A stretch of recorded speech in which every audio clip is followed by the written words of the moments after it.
शैतान कैद होने के बावजूद हमसे गुनाह क्यों हो जाते हैं? माह रमज़ान तो क्या आता है, रहमत तो जन्नत के दरवाजे खोल दिए जाते हैं और दोज़ख के ताले पड़ जाते हैं। ने शैतान को पाबंद सलासिल कर दिया जाता है। हदीस मुबारक में है कि जन्नत के दरवाजे खोल दिए जाते हैं रमज़ान मुबारक में, और जहन्नुम के दरवाजे बंद कर दिए जाते हैं। ये कितनी बड़ी सआदत की बात है। ने इसी हदीस में ये भी फरमाया गया है कि माह रमज़ान में सर के शैतान शायातीन कैद कर दिए जाते हैं। यहाँ एक सवाल जहन में आता है कि जब सर के शयातीन को कैद कर लिया जाता है तो फिर आखिर लोगों से गुनाहों का सदूर क्यों होता है? इसके कई जवाबात हो सकते हैं। मसलन 11 महीने तक शैतान इंसान को बहकाने में लगा रहता है और बदनसीब इंसान भी शैतान के चक्कर में आकर गुनाह पर गुनाह करता रहता है। इस तरह इंसानी जहन गुनाहों का आदी हो जाता है और माह रमज़ान में गुनाहों से वो बाज नहीं रह पाता। ज़्यादातर माह रमज़ान में उन्हीं लोगों से गुनाहों का सदूर होता है जो अलावा रमज़ान के भी कसरत के साथ गुनाहों में पड़े रहते हैं। चूँकि उनका नफ्स गुनाहों पर दलेर हो चुका होता है, लिहाजा वही नफ्स माह रमज़ान में भी उनको गुनाहों पर उभारता रहता है।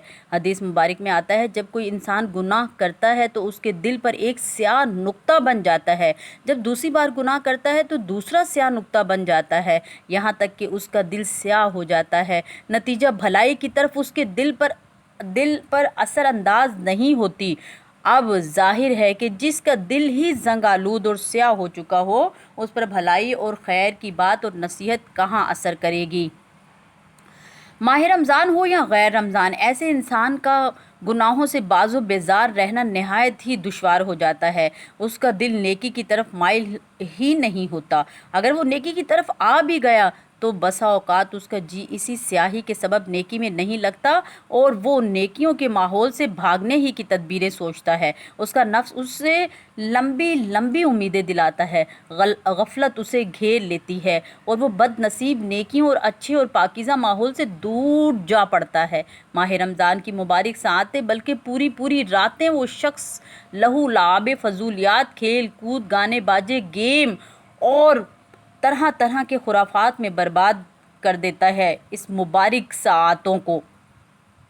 आम मुशाहिदा यही है कि माह रमज़ान में हमारी मसाजिद गैर रमज़ान के मुकाबले में ज़्यादा आबाद हो जाती हैं, नेकियां करने में आसानियां रहती हैं और इतना ज़रूर है कि माह रमज़ान में गुनाहों का सिलसिला कुछ ना कुछ कम हो जाता है।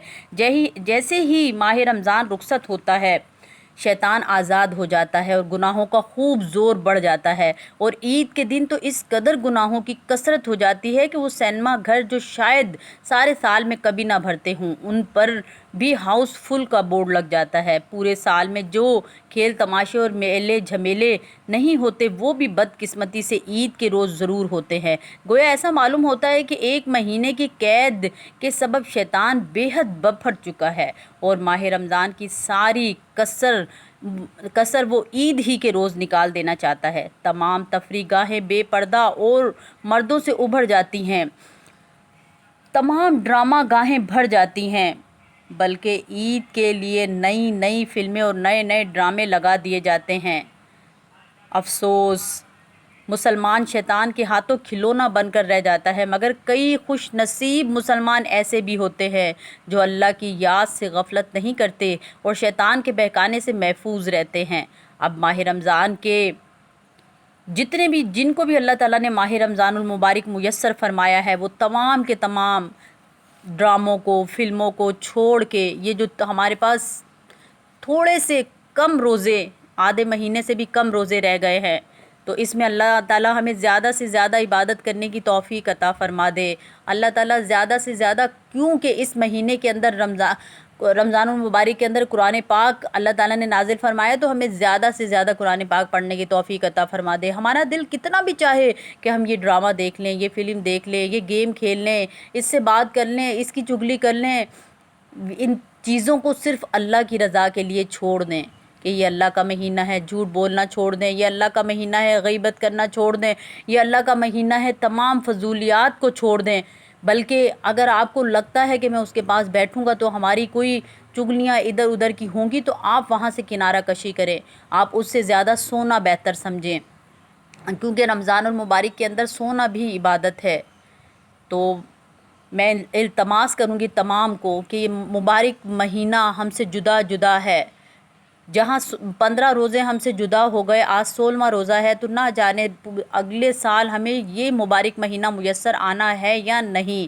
اس کا ادب و آداب کرتے ہوئے، ہم اس کی عزت کرتے ہوئے اور یہ اللہ کا مہینہ سمجھتے ہوئے اپنے دل سے اس میں زیادہ سے زیادہ عبادت کرنے کی کوشش کرے، اور تمام چیزوں سے اللہ تعالیٰ ہمیں محفوظ فرمائے، اس دعا کے ساتھ کہ آپ اپنا بہت خیال رکھیے گا، اپنے گھر والوں کا، اور نماز پڑھتے رہیے گا اور تمام کو تلقین بھی کرتے رہیے گا۔ فی امان اللہ، السلام علیکم ورحمۃ اللہ وبرکاتہ۔